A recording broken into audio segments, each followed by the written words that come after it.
From the New York Times, I'm Rachel Abrams, and this is The Daily.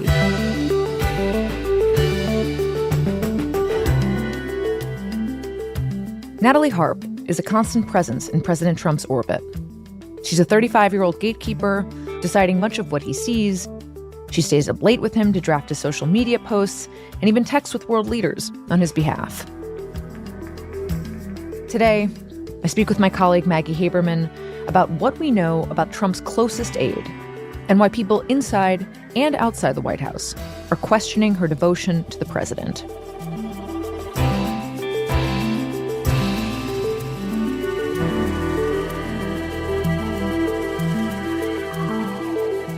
It's Monday, August 24th.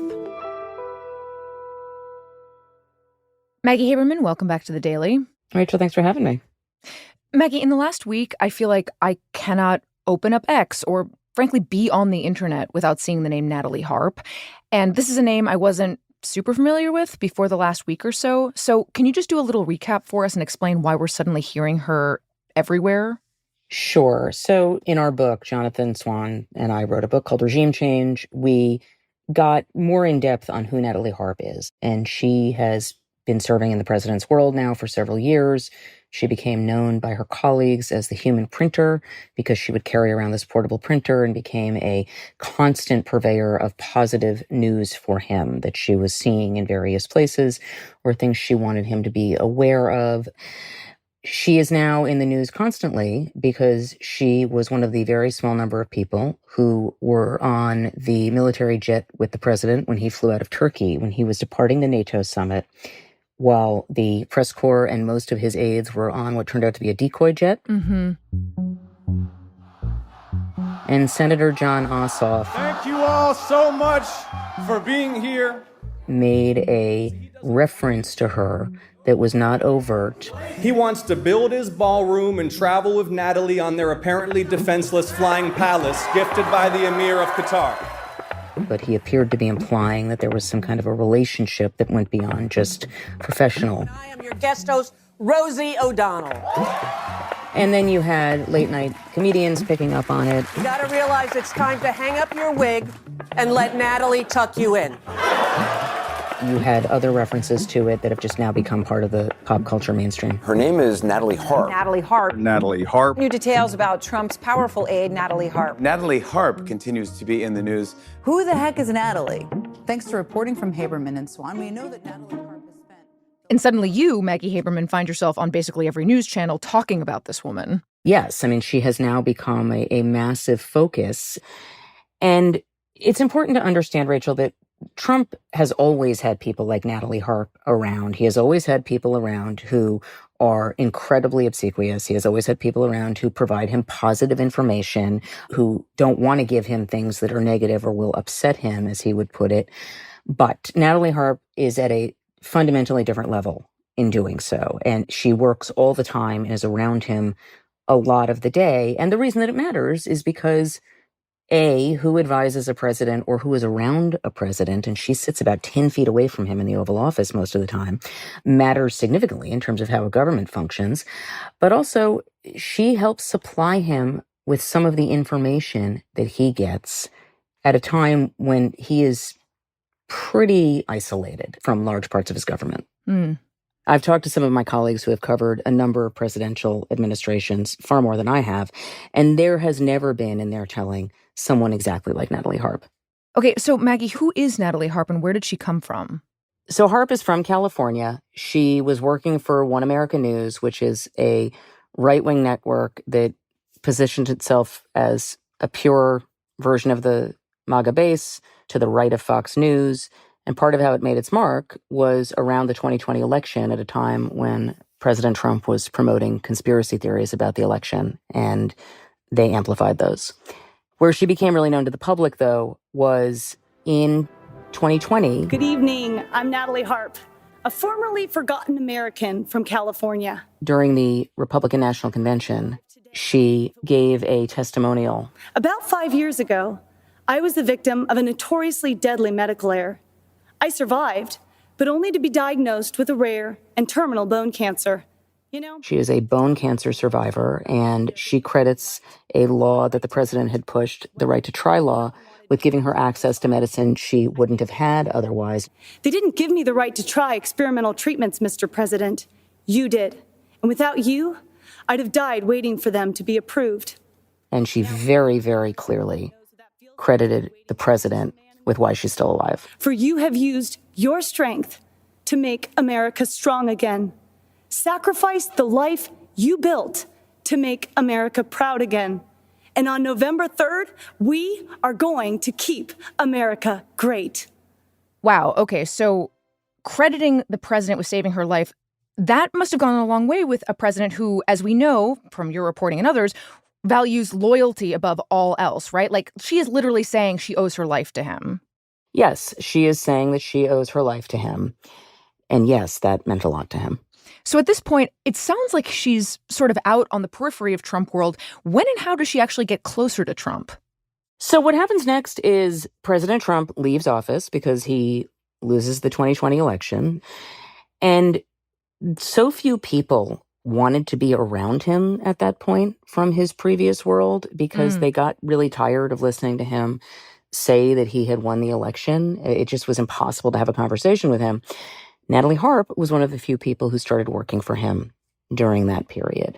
She initially was working on press and sort of back office types of things, but she soon started accompanying him on the golf course where she would be the person supplying him with positive news. So, for example, she was on a golf course in Scotland with him, and she didn't have a seat in the cart. I don't know why nobody would give her a seat, but she was quite literally running after the golf cart that he was in. She was so devoted to this role with him and to ensuring that she could be close in case he needed her to do something that she at one point was sleeping, according to our reporting, in a locker room at Bedminster. His golf course. His golf course in New Jersey. Do we know why she would sleep in the locker room at Bedminster? I don't. It didn't seem that she had an apartment nearby, and that may have been why.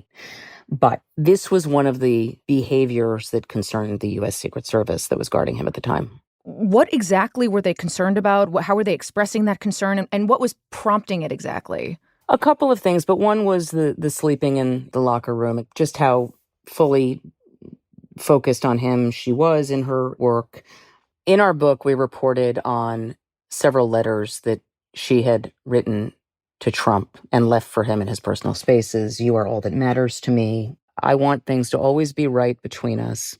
I also know I've been distracted all week, forgetting to eat throughout the days and even forgetting to sleep and only catching a couple hours at a time. And the letter ended with all my heart, Natalie. I have to imagine that the people around him and around her probably had pretty strong thoughts about this sort of like ever-present person who is getting increasingly closer to him. And it sounds like exhibiting behaviors that are more extreme perhaps than other people in his inner circle in terms of her attempts to get closer to him. The concerns were mostly about the fact that there was not proper chain of command process being dealt with. It was the fact that she could help send out, for instance, a report to reporters about alleged election interference as Trump was continuing to make his baseless claims that the 2020 election was stolen from him and that he had won. It was that she was a conduit for information to reach him and vice versa. It was less the idea that she was dangerous, which is, I think, the thing that people will take away from the conversation about the Secret Service, and simply the idea that for the staff, that they were dealing with somebody who didn't engage in a normal campaign the way they were trying to run it. What about President Trump? Do we know anything about whether he shared those concerns? We don't have any reporting that he did, or even, frankly, how aware he was of any of that. But if he had concerns about it, he has not manifested it by trying to restrict Natalie Harp's access. Quite the contrary. And so by 2024, she was a constant presence in his world and with him. And yet, in an indicator of how complicated her relationship was with the rest of the campaign and the rest of his advisors, she came with him every day to the criminal trial in Manhattan in 2024, every single day. She provided him with reading material while he was sitting there at the defense table. But she sat separately many of those days from her colleagues on the campaign. And that is because there was this divide between her and others working there. So can you talk a little bit more then about that divide as you see it? Like, how did that look like at that moment exactly, beyond just her not sitting with everybody at the trial?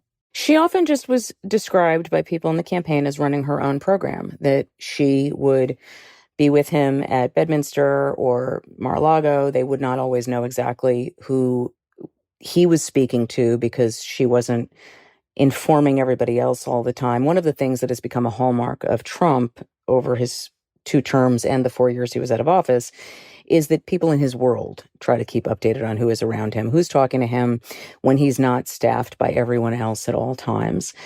Natalie Harp doesn't quite do that, or at least then didn't. Another example was right before the E. Jean Carroll trial in 2024, E. Jean Carroll being the New York writer who had accused him of sexual abuse and defamation. The president, then candidate, went on I would say it was about 40 in an hour Truth Social posts attacking E. Jean Carroll. And the only person sitting with him at Mar-a-Lago for that was Natalie Harp.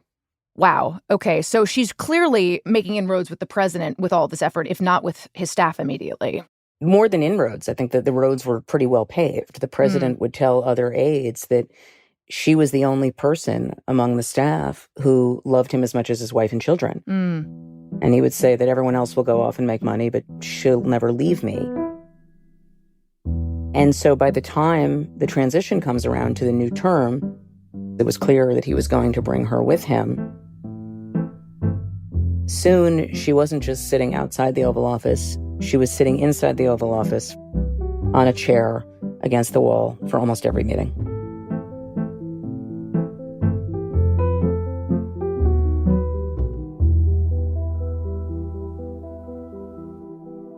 We'll be right back.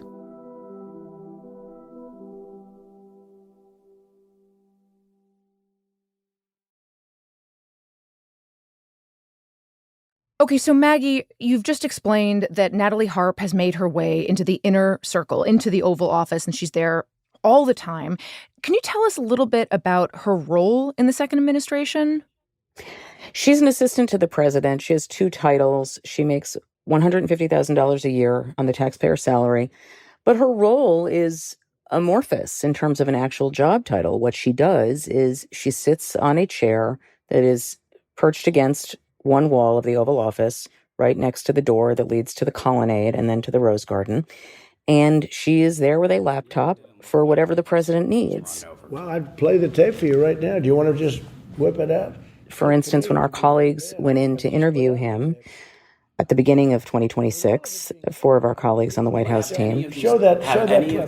it was Natalie Harp who was showing the video of Renee Good being shot by federal agents in Minnesota. Renee Good had just been killed at that point. Does not look like the ICE officer has been run over there, and that maybe from a different angle we would see. The way I look at it. She provides him with video. She provides him with pieces of paper. She provides him with whatever he needs. Can you give some examples of that? Like, what kind of information is she giving the president? She will provide him with articles from very fringe websites that can affirm some of what he wants to see. People close to the president have pointed to her as the person behind, say, providing the president with a news article when he was facing indictment in Manhattan that showed a picture of the president holding a baseball bat and then the Manhattan district attorney in a picture right next to it. That then ended up as a Truth Social post that very much alarmed the president's lawyers. The president, during this presidency, posted a video featuring President Obama and Michelle Obama as apes. And aides pointed to her as the person who got the video to him. And he was said to be pretty upset by the blowback. Now it's on him to watch what's being sent to him. It is his Truth Social feed. His name is on it. But those are the kinds of constant feed that she helps provide him. Okay, so fodder for his social media posts. What else? There's another moment that we describe in the book where Howard Lutnick, the Commerce Secretary, was trying to make a case ahead of the Liberation Day tariffs based on actual trade numbers. And the president kept saying that these were BS numbers. Natalie, get me the real numbers, Google the real numbers. And she couldn't find whatever it was that he was looking for because I don't think they existed. But that moment, that anecdote and scene in the book really define and explain how important she is to him. Because when he is questioning what his government is telling him, she can help get him some different version of facts fairly quickly. Wow. So is the takeaway here that he trusts her more than he trusts somebody in his own cabinet? He certainly trusts that she will affirm what he believes to be reality more than people in his government always will. She has basically become, in a way, a gatekeeper for the kind of information the president is getting, it sounds like. In her case, she is a channel. She is somebody who provides him information and then helps him connect to the outside world, particularly those he sees on television defending him, who he may not know but wants to know. She'll help find a number for them.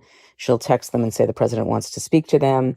Sometimes foreign leaders, as we've reported and others have reported, will reach out to her if they're trying to reach the president. She is a channel to get to President Trump quickly. And that is really, really important to a lot of people. But okay, if we think about Trump term 1 and Trump term 2, I am reminded that he is frequently surrounded by a lot of people who tell him what he wants to hear and who flatters him and basically acts in a way that he likes and maybe doesn't push back in the way that other presidents have expected of their aides. And so I just sort of wonder, if it wasn't Natalie Harp, do you think it would be somebody else? Is she singular, or is she just a product of other people in the environment and she just got to the front of the line?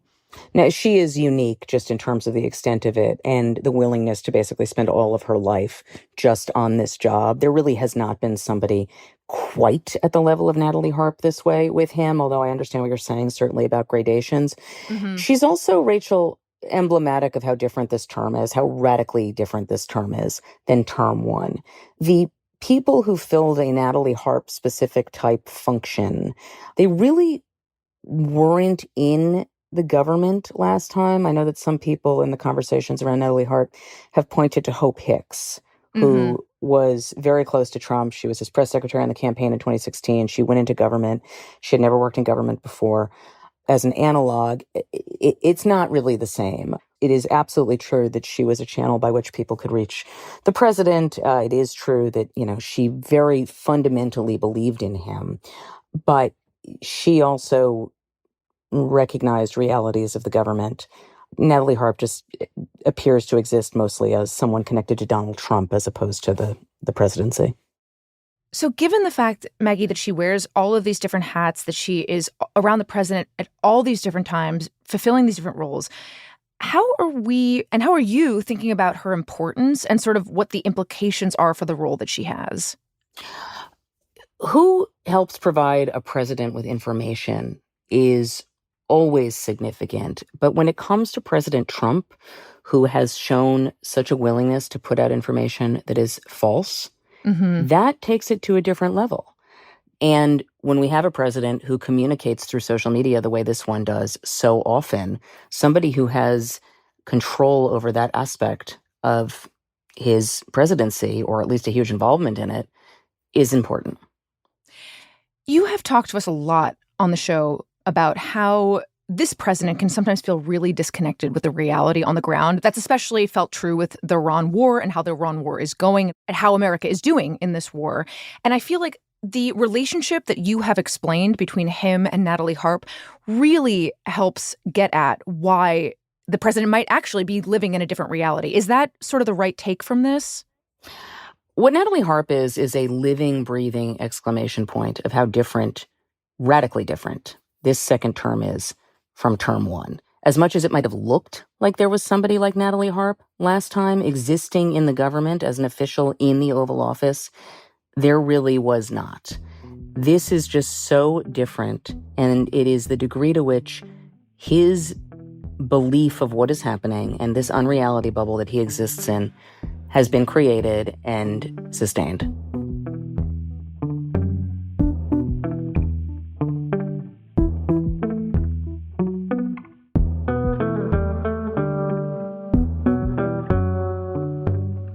Maggie Haberman, thank you so much. Rachel, thanks for having me.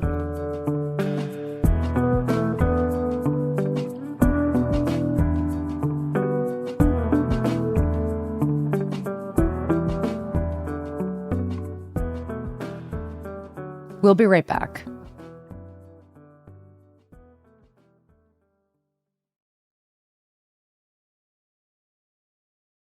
Here's what else you need to know today. Canada has promised to retaliate, quote, dollar for dollar against American goods after trade talks with the U.S. collapsed late Friday night. The failure of the talks, which had sought to stave off punishing tariffs from the Trump administration, further cemented a growing gulf between the once close allies. Good morning, everyone. Bonjour tout le monde.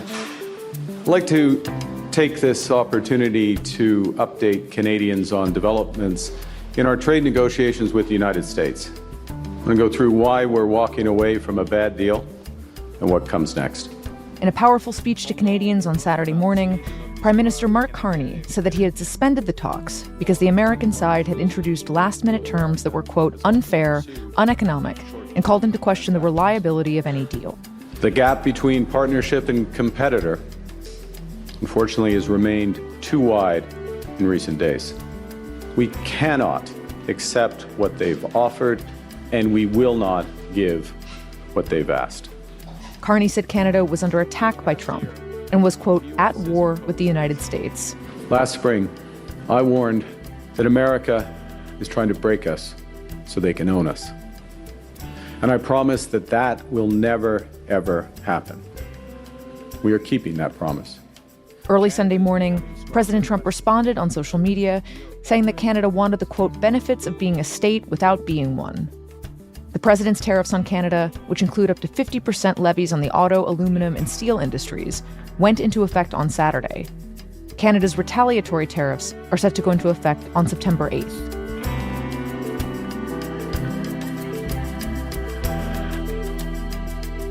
Today's episode was produced by Olivia Nat and Michael Simon Johnson, with help from Adrian Hurst and Alex Stern. It was edited by Rachel Quester and Michael Benoit, with help from Mark George. And it contains music by Rowan Nemisto, Dan Powell, and Marian Lozano. Our theme music is by Wonderly. This episode was engineered by Chris Wood.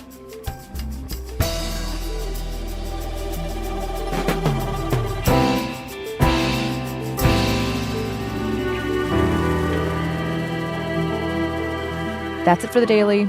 I'm Rachel Abrams. See you tomorrow.